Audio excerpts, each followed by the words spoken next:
안녕하세요. 김윤갑의 경제부동산입니다. 구독과 좋아요 부탁드립니다. 2019년 12월 13일 금요일입니다. 글로벌 경제가 트럼프 입 한마디로 열대와 냉대를 오가고 있습니다. 15일 이내에 중국과 1차 합의가 가까워졌다는 말에 미국 주가는 신고가를 찍었으며 코스피도 2160대로 반등에 성공한 상황입니다. 하지만 큰 틀에서는 상승과 하락이 반복되면서 지속적 경제 하강 국면을 나타내고 있기 때문에 경제 위기의 위험성은 아직도 아주 높은 상황입니다. 당장 연말에 터질지 아니면 3년 후에 터질지는 아무도 모르지만 시간이 임박한 것은 사실로 보여지는데, 그렇다고 글로벌 경제 위기를 2020년으로 확정지으면서 무리한 행보를 이어나가면 안 되겠습니다. 증시는 폭등, 달러와 국내 금은 큰 폭으로 하락 중이고 은값은 상승하고 있습니다. 세계 경제 금융위기 지급 파탄이 다가온다. 실제로 각종 자료를 보면요, 상당히 위험 수준에 지금 도달하고 있습니다. 여기 지구가 부글부글 끓고 있습니다. 자, 세계 금융위기, 금이 쫙쫙 가고 있는데 불타오르고 있죠. 자, 중국 경제위기가 터지면 글로벌 경제위기가 동시에 터질 겁니다. 보시면 글로벌 경제위기가 있습니다. 그런데 여기서 가장 아마 지금 위험한 나라가 중국이에요. 그리고 이게 같은 아시아권인 한국, 일본 쪽으로 번져나갈 가능성이 높습니다. 당연히 이제 아시아 신흥국가라든가 동남아 쪽 여러 나라로 번지겠죠. 여기서 그치지 않고 결국은 유럽, 미국에 영향을 주면서 동시다발적으로 터진다. 재미있는 사실은 중국에서 금융위기가 터지든 어느 나라에서 터지든 실질적으로 모든 나라의 주가는 반토막 이상이 날 가능성이 높다는 겁니다. 한중일 3국의 경제위기 한번 볼까요? 자, 중국, 한국, 일본. 자, 먼저 금융위기, 기업부채, 부동산 거품, 미중 경제전쟁, 홍콩 문제. 중국은요, 이러한 문제들 때문에 무너질 가능성이 높아요. 색깔이 가장 진하죠. 그건 제일 위험하다는 뜻이에요. 다음으로 위험한 나라가 우리나라인데, 우리나라는 중국에 비해서는 그래도 상당히 안전적인 편입니다. 금융위기, 자, 가계부채, 부동산 거품, 미중 경제전쟁, 자금 이탈, 이런 문제점을 안고 있습니다. 일본도 역시 예외가 아닙니다. 금융위기, 자, 정부정책, 총부채가 아주 심각하다는 거, 미중 경제전쟁, 그리고 일본은 성장 동력을 잃어버렸다는 것도 아주 큰 문제입니다. 글로벌 금융위기 각종 시나리오를 한번 볼까요? 여기 보시면 현 경기 위치가 지금 여기에요. 경기 지금 저점을 돌파하는 어떤 만에 이런 상황이에요. 지금 미국 주가만 신고가를 찍고 있지 다른 나라는 지금 정말 난립니다. U로 갈 것이냐, W로 갈 것이냐, L로 갈 것이냐. 자, 이게 지금 관건인데, 이제 금융위기가 터진 게 문제가 아니에요. 보통의 경우는 시간만 차이가 날 뿐 회복을 합니다. 자, 그래서 여러분들은 이 네 가지 꼭 알아두세요. V자형이 뭐냐? 위기가 급속도로 이렇게 하강한 다음에 빠른 회복을 보인다. 주로 주가를 보면 알 수 있잖아요.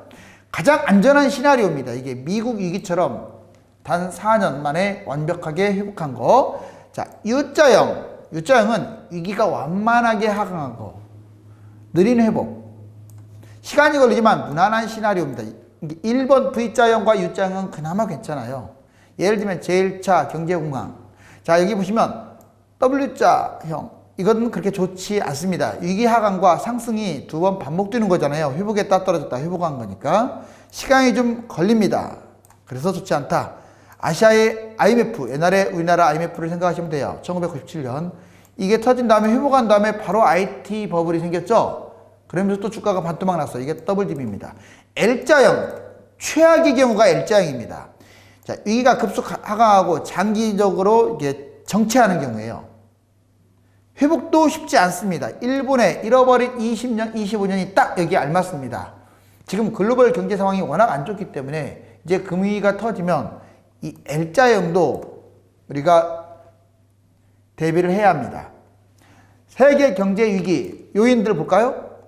중국이 대다수를 차지하고 있습니다. 중국 미중 경제전쟁, 관세, 환율, 금융으로 확대되고 있고요. 전면전입니다. 금융을 개방하라고 하고 있죠. 중국의 금융불안, 지방부채가 지금 파산 직전이고 지금 계속 지방은행들이 계속 파산하면서 위기가 증폭되고 있습니다. 홍콩 인권법도 통과하고 중국 내정 간섭 이렇게 해서 홍콩 뭐 신장 위글 이러한 탄압, 즉 인권 탄압이 가장 도마 위에 지금 올라와 있는 상황이에요. 신흥국 자본이 빠르게 이탈하고 있습니다. 우리나라도 지금 증시에서는 신흥국으로 포함되어 있기 때문에 각종 경제지표 악화, 세계 보호무역 이게 문제죠. 이제 트럼프로 인해서 지금 위기가 발생했다고 해도 과언이 아닙니다. 글로벌 경제지표 지금 각종 수치로 보면 크게 악화된 상태고요. EU 브렉시트, 자 일본 국가 적자, EU도 결코 안전한 나라가 아닙니다. 영국도 지금 폭탄 상황이에요. 국가별 채무 현황 보면 깜짝 놀랄 겁니다. 자, 이전에도 해드렸지만 세계 2019년 505조 달러, 약 60경 이렇게 말하니까 어느 정도인지를 모르겠죠? 자, 505조 달러. 자, 일본은 GDP 대비 무려 424%의 정부 부채. 뭐 자기들끼리 노는 거니까 상관없다고 해요. 절대 그렇지 않아요. 결국 일본은 앞으로 성장할 가능성이 거의 없습니다. 일본은 금리도 그렇고요. 모든 조건을 봤을 때 우리나라한테 추월할 일만 남아있어요. 자, 홍콩 GDP 대비 341% 어마무시하죠. 가계 부채가 특히 심각합니다. 중국 GDP 대비 300%, 기업 부채로 인해서 나라가 망하게 생겼습니다. 유로존 GDP 대비, 유로존 결코 안심할 나라가 아니에요. 지금 중국이 시끄러우니까 유로존이 잠잠하죠. 무려 298%의 가계부채입니다.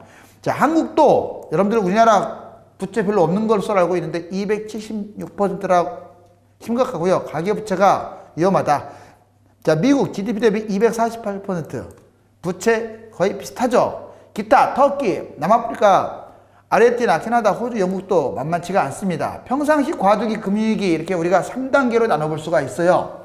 경제 환경에서 이 평상시라는 말은 코스피 2300 이상, 자 환율 1100 이하, 지금은 이 상황이 아니잖아요. 그래서 준금융위기입니다. 부동산은 저점 매수, 고점 매도를 반복하는 게 좋고, 자 원하는 저축하는 게 좋겠습니다. ETF, 펀드, 주식, 달러, 금, 은 이런 것들은 투자를 웬만하면 금지하시기 바랍니다. 평상시에는 좋지 않아요. 자, 그렇다면 지금과 같은 과도기, 준금융위기, 코스피 1800에서 2300의 박스권, 오늘 2160이니까 박스권 속에 들어가 있죠. 조금은 좋아진 상황이죠. 환율 1100에서 1280, 달러, 금, 은은 박스권 저점에서 고점 매도로 너무 지나치게 많은 양 말고 적당한 양에서 투자하는 건 괜찮습니다. 근데 달러에 묻어놓거나 이런 건 좋지 않아요.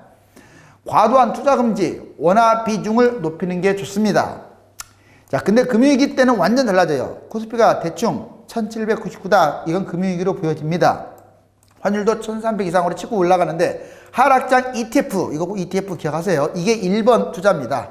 물론 하락장이니까 코스피 200 인버스, 이걸 투자해야겠죠. 상승장에 뭐 코덱스 200이라든가 또는 레버리지, 그 다음에 부동산 순으로 투자하면 되겠습니다. 역시 달러, 금, 은 투자도 금융위기 때는 괜찮습니다. 한국의 금융위기 위험성은 어느 정도냐? 사상추이의 트리플 마이너스, 금리, 물가, 자, 저성장, 이런 것들, 성장률이 다 마이너스입니다. 1997년과 2008년은 세계 경기의 호황이었어요. 그래서 V자 성장, 아까 제가 말씀드렸잖아요. 가능하지만 지금은 글로벌 경기가 워낙 좋지 않고 전 세계 위기 국면이라 회복도 부담이 돼요. U자나 되면 다행이지만 WDB나 아니면 L자가 되면 큰 문제가 되겠죠. 자, 한국 자본시장 자유화 결과 동아시아 현금 인출기라는 소리를 듣고 있어요. 그만큼 외국인 자본이 빠르게 빠져나가고 빠르게 들어오고 이렇다는 거예요. 미일 관계 악화, 통화스와프도 지금 와해 국면이고요. 유사시 우군이 그렇게 많지 않다는 거. 다행인 건 동남아 쪽이라든가 인도 이렇게 확대해서 지금 경제 활로를 넓혀나가고 있다는 겁니다. 반기업 노조 전체적으로 경제 펜더멘탈이 정말 약화된 상태고, 재정 적자 급증, 노령화, 수출 비중이 높은 나라에서 수출 급감, 중국의 위기 등이 여기에 해당되겠습니다. 금융위기가 발생된다. 전 글로벌 상황에서 안정과 위기가 반복되면서 지금 계속 올라갔다 떨어졌다 하잖아요. 주가도 이러면서 터지는 거지 뭐 계속 내려갔다가 터지면 다 알게요. 자, 즉 회색 코뿔소냐 검은 백조냐 블랙스완이냐 하는 상황에 따라 달라지겠죠. 부자가들이 부자들의 탐욕으로 위기를 딛고 발전을 합니다. 즉 음모론도 있어요. 일부러 금융위기를 터뜨린다. 자, 경제 금융위기로 국가는 망하지는 않습니다. 결론적으로 부자들이 가장 피해를 보기 때문에, 자, 금융위기가 우리나라가 터졌다고 해서 우리나라가 망할 가능성은 높지 않아요. 회복을 하는 쪽이 훨씬 더 높다 이 말이에요. 부의 탄생과 격차는 안정보다 위기에 결정되고요. 부자는 기회마인드, 빈자는 지옥마인드. 즉 어떤 위험 상황에서 돈을 벌지 않으면 여러분들은 돈 벌 기회가 없다. 미중 갈등이 한국 경제에 미치는 영향, 이거 상당히 중국 문제만이 아니에요. 우리나라 오히려 한일 문제보다 지금 미중 문제가 훨씬 비중이 큽니다. 현상 그대로를 유지한다. 주가 환율 불안정 장기화될 거고 수출 감소세 지속 기업 실적 둔화 별로 안 좋다 이거예요. 지금 상황만 지속돼도 전면전 확대, 국제 교역 감소로 인한 수출 급감, 원화 가치 폭락, 국가 신용도가 지금 위험하겠죠. 자, 이게 제일 안 좋은 시나리오입니다. 갈등이 봉합됐다. 이번에 봉합될 가능성은 커요. 1차. 자, 근데 당분간은 불확실성 제거로 한국 증시가 반등할 가능성이 있고 환율은 안정할 것이다. 지금 한국의 수출 증가율과 코스피 PER 규모, 이게 바로 우리나라 금융위기 때고요. 이게 더블딥이 일어났던 바로 카드 대란, IT 버블, 이거 미국발 금융위기 때입니다. 자, 이거 2006년에 잠깐 안 좋았을 때죠. 지금 현재 어떻습니까? 이 네 개를 쭉 금을 그어보니까 상당히 안 좋죠. 지금 단기적으로 원달러 환율 또는 수출 증가율이 이렇게 안 좋다는 거예요. 맞닿고 있네요. 코스피 PER 규모, 지금 외환위기 때, 그 다음에 카드 대란, 글로벌 금융위기, 최근. 자, 말만 2000이죠? 2000달러는 옛날에 회복했었잖아요. 지금 사실상 코스피 지수는 1000입니다. 1000. 실질적으로 3000, 300, 400 넘어야 정상인데 우리나라가 지금 펀더멘탈이 크게 안 좋습니다. 지나친 원화절하와 외국 자본 유출. 지금 외국 자본이요. 여기 보면은 실질적으로 파키스탄 같은 경우는 그렇게 큰 의미가 없잖아요. 근데 우리나라 보세요. 가장 지금 6.21%로 세계 사실상 1위로 지금 외화가 빠져나가고 있는 거예요. 우리나라가 수출, 수입 이게 비중이 높다 보니까 그래요. 실질적으로 한국과 신흥국, 파란 게 한국입니다. 보세요. 자, 금융위기 때 2009년, 그리고 2006년에, 16년에 잠깐 위험했었잖아요. 지금 현재 상황. 자, 이게 노란 게 신흥국인데 우리나라가 더 오히려 못 사는 신흥국가들보다, 신흥국에는 중국도 포함됩니다. 못하는 국가들보다도 훨씬 더 출렁거림이 심하잖아요. 닮은 꼴이고, 유가증권 외국인 순매도 보시면, 자, 유가증권 시장에서 외국인 누적 순매도 지금 11월 7일, 12월 2일 이렇게 빠르게, 자, 무려 5조 706억 원이나 지금 팔아치웠어요. 20일 연속 최장 기록도 지금 기록 중입니다. 자, 계획에 지금 못 미칠 것, 올해 경영 실적을 20대 그룹의 CEO들에게 설문조사 했더니 지금 사실상 12월 다 됐잖아요. 12곳이나 계획에 못 미치고 7곳은 비슷, 한 곳은 초과 달성. 이렇게 그렇다면 2020년도 지금 암울하다는 얘기거든요. 자, 수출액 추이 보면 점점 늘어나다가 2018년까지 참 잘했어요. 그런데 갑자기 반토막 났죠. 2019년에. 그러면서 세계 수출에 한국이 차지하는 비율이 지금 3%대를 계속 넘나들다가 2.9로 추락하겠습니다. 그 다음에 오른쪽 1인당 명목 국민 총소득 지금 2만 달러에서 계속 어렵게 33,034달러까지 올라왔는데 아쉽게도 다시 또 올해 무려 2,000달러나 까먹게 생겼어요. 32,000달러로. GDP, 디플레이터, 추이와 주가 주택주의. 우리나라가 지금 디플레이션에 빠졌다는 게 이게 가장 지금 문제예요. 지금 완전히 빠졌다고 장담 못하지만 여기서 빨리 벗어나야 합니다. 자, 보시면 이 주가가 바로 이거예요. 파란선. 주가는 지금 예전에 미국발 금융위기 때 지금 별 차이가 없죠. 자, 그런데 부동산 보세요. 부동산이 이렇게 치고 올라갔어요. 특히 이 부동산에 관심 있는 분들은 이걸 반드시 봐야 돼요. 올라야 할 주가는 이렇게 완전 바닥이고 오르지 말아야 할 집값은 지금 거품이 아주 심합니다.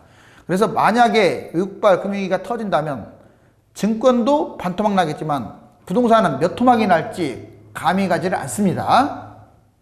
홍콩 H지수 보세요. 지금 전반적으로 보시면 쭉 오른듯 내리듯 하다가 파장을 그리면서 전반적으로 하락하고 있다는 거 보여지죠. 홍콩 경제 성장률이 4.6, 2018년 1분기 때 기록에다가 결국은 마이너스 2.9, 2019년 3분기 마이너스 2.9. 물론 홍콩의 민주화운동도 하나의 영향을 줬습니다.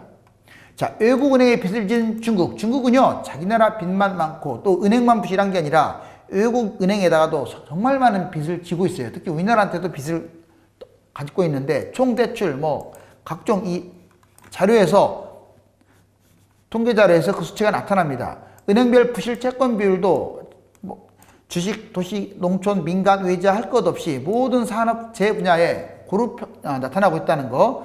중국 보시면 이 경제 성장률이 11에서 지금 어떻습니까? 올해 6포인트. 근데 이제 내년에는 5포인트 성장으로 확 줄어든다. 이건 5포인트라는 말은요, 사실상 우리나라로 따지면 거의 뭐 0.5포인트, 1포인트 상승했다고 보시면 돼요. 중국이 내년에는 이거보다도 더 암울하다고 보여져요. 왜? 긍정적 요인이 많지 않기 때문에. 자, 제조업 지수는요, 보시면, 자, 더블딥을 그리면서 아주 바닥장을 지금 치닫고 있습니다. 중국이 계속 지금 문제예요. 보시면, 부실대출 규모 점점 늘어났어. 이거 2015년 기준자인데도 51%나 되지 않습니까? 그리고 회사채, 부도금, 부도 건수 추이도요, 5.5, 7.0, 7.7. 갈수록 지금 늘어나고 있죠. 2018년 7월 달에 10으로 늘어났어요. 부도 지금 중국이 언론에서 쉬쉬하고 있어서 그렇지, 거기 현장에 있는 분들 말 들어보면은 하루가 다르게 지금 부도나는 기업들이 늘어나고 있다고 합니다. 중국 주요 실물 경제지표, GDP 성장률, 실업률, 수출 수입, 무역 수지, 소매 판매, 고정, 투자, 생산. 지금 말씀드린 게 경기의 각종 주요 지표거든요. 이게 다 지금 곤두박질을 치고 있어요.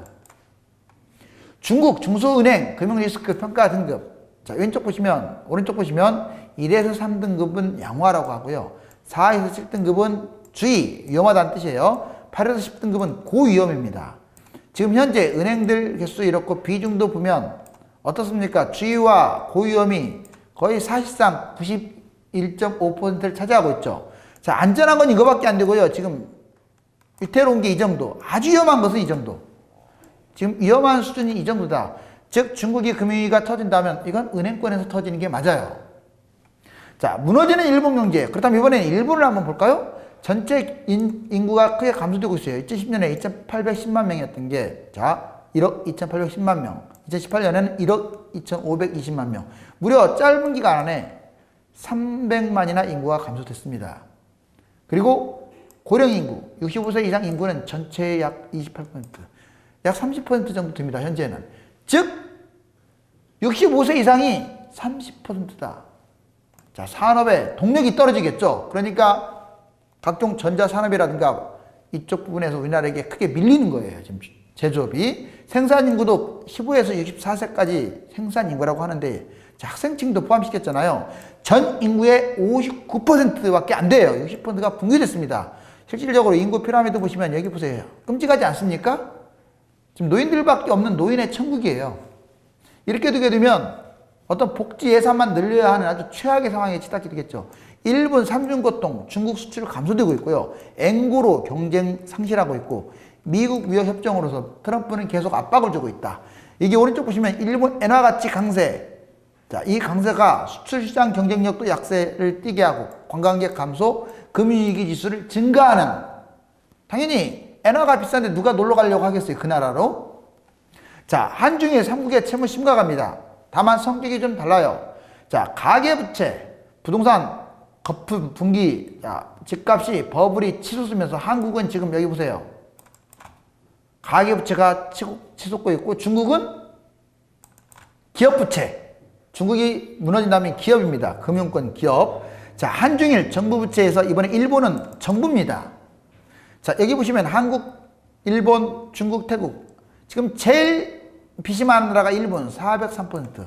지금 한국이 2위로 나왔는데 중국 지금 300% 넘었어요. 300이 넘었습니다. 자, 우리나라 278. 지금 한중일이 사실상 아시아가 아니라 글로벌 상황에서도 지금 부채가 심각하다. 유로존과 세계 경제 위험. 이번에는 유럽을 볼까요? 자, 보시면 이게 지금 미국발 금융위기 때 제조업 지수가 확 떨어졌죠. 0.90 밑에까지 추락을 합니다. 그러다가 전반적으로 안정상향화 되는 듯 하더니 또 지금 급락하고 있는 추세예요. 그러니까 유럽도 지금 상당히 위험한 거예요. 세계 경제 성장률 보시면 전반적으로, 자, 17, 18, 19 여기는 20년은 전망이에요. 지금 현재 팩트만 놓고 보면 다 추락하고 있죠. 전망만 지금 긍정적으로 보고 있죠. 자, 전망이 긍정적일 이유가 하나도 없잖아요. 자, 이번에 미국, 유로존, 중국. 자, M1 통화량 증가율 한번 볼까요? 여기 보시면 이게 미국발 금융위기 때 지금 다 쏠려 있죠, 여기에. 자, 그리고 현재 상황입니다. 2019년. 다 쏠려 있죠. 어깨를 나란히 하고 있네요. 중국, 유로존, 미국 세 개를 이끄는 제3축이 이러고 있어요. 그래서 글로벌 경제 위기 가능성이 높다. 글로벌 제조업 PMI는 최장기간 하락세를 하고 있습니다. 여기 자, 아시아 금융위기 때 이 정도 선이었어요. 지금 회색 보면 여기 미국 금융위기 때 이 정도였어요. 지금 현재도 이래요. 정말 최장 이게 길어졌다는 것은 제조업 지수가 하락하고 있다는 거예요. 어때요? 위험하죠? 자, 그 다음에 미국 주요 지표는 그렇다면 좋아서 지금 신고가를 찍느냐? 그렇지 않아요. 돈에 지금 양적 완화로 돈은 많이 풀렸지 갈 곳을 잃었습니다. 그러니까 미국 지금 주가가 뛰고 있는 거예요. 자, 여기 보시면 아시아 금융위기 및 닷컴 버블 붕괴 때, 그 다음에 미국 금융위기 때 2016년에 잠깐 위기가 왔었고 현재 지금 이렇게 연계를 해보면 금융위기 때까지는 아니지만 결코 그렇게 녹록한 상황이 아닌데도 주가는 신고가. 자, 그 다음에 미국 민간 신규 고용 추이도 전반적으로 높다가 지금 별로 좋지 않죠. 자, 미국 ISM 제조업 PMI 지수도 보시면 역시 닷컴 버블, 미국발 금융위기 2016년에 단기 위축 때 현재. 자, 아직은 이 금융위기하고는 한참 못 미치지만 주가가 신고가를 찍을 정도로 좋은 상황이 아니죠. 자, 미국 뉴욕 사업 환경 지수도 거의 비슷한 수준입니다. 전반적으로 봤을 때 지금 금융위기를 향해서 각종 지표가 치닫고 있다. 가장 좋다고 하는 미국마저도 이래요. 실질적으로 2007년 금융위기 직전 2006년 미연준 기준금리와 2020년 금융위기 거론되는 지금 2019년 현재 미연준 기준금리를 비교해보면 물론 퍼센트는 5포인트, 여기는 2.5포인트 고점인데 자, 이렇게 쭉 떨어졌다가 이제 이렇게 회복되는데 지금 모양이 어떻습니까? 똑같지 않나요? 쌍둥이 모양을 지금 닮아가고 있어요. 자, 27번 세계 경제 전망, 세계, 미국, 유로존, 중국 지금 다 할 것 없이 추락이에요. 이렇게. 자, 17, 18, 19, 20년 세계 경제 전망 보고서에 따르면 지금 별로 좋은 현상이 아닙니다. 자, 실질적으로 그러면 금융위기가 터졌을 때 얼마나 무너지느냐. 미국발 금융위기 때 2008년 한국 주가 기준 50%, 정확하게 말하면 55포인트 폭락했습니다. 자, 이번에도 중국이 문제가 생긴다면 거의 55포인트 정도 폭락한다고 보시면 돼요. 중국 2008년에 70포인트나 폭락했습니다. 자, 그 다음에 일본 50포인트라고 잡는데 사실상은 60% 정도 폭락을 했고요. 4만까지 올라갔었는데 지금 만이니까 사실상은 80% 가까이 폭락한 거예요. 자, 한국 이번에는 우리나라 금융위기 1997년에 국내에서 섰을 때 75포인트가 주가가 폭락을 했다. 자, 이걸 바탕으로 보면 다음에 얼마만큼 주가가 떨어질 것인지를 알 수가 있습니다. 미국 2008년에 자체에서 붕괴됐는데도 50포인트 폭락. 자, 영국, 프랑스 뭐 선진국은 안 떨어질 것 같아요. 똑같습니다. 영국도 47포인트. 그 다음에 독일 50포인트. 자, 이탈리아는 상대적으로 취약한 나라는 75포인트나 폭락을 했습니다. 지금 현재 글로벌 부동산도 추락하고 있어요. 왜? 경제가 좋지 않으니까. 우리나라만 지금 부동산 성장 정책을 쓰는 바람에 지금 집값이 지금 버티고 있어요. 정부가 지금 집값을 잡고 있는 게 아닙니다. 성장 부양책을 쓰고 있다고 의심을 지금 받고 있어요. 그러니 이런 현상이 벌어지죠. 홍콩 보세요. 여기 꼭지를 보세요. 추락하고 있고. 그 다음에 자, 밴쿠버 집값 많이 올랐죠. 추락하고 있는 거 보이시죠? 자, 런던 그 많이 올랐던 런던마저도 추락. 시드니는 많이 떨어졌어요. 자, 그리고 맨하탄도 떨어지고 있고. 이처럼 세계 각국의 주가는 부동산은 추락하고 있는데 우리나라는 지금 올라가고 있다. 여러 차례 금융위기는 여러분들에게 기회장이 될 수가 있습니다. 자, 여기 보시면 자, 우리나라의 아시아권의 IMF 외환위기 때 1138에서 280까지 코스피 지수가 크게 떨어졌죠. 거의 약 4배 가까이 떨어졌습니다. 그러다가 1059까지 회복하면서 약 4배 가까이 올랐어요. 그리고 카드 대란, 자, 이 IT 버블 때 2배가 떨어졌다가 약 4배가 다시 또 올랐습니다. 이게 더블 딥이죠. 이렇게 보면은.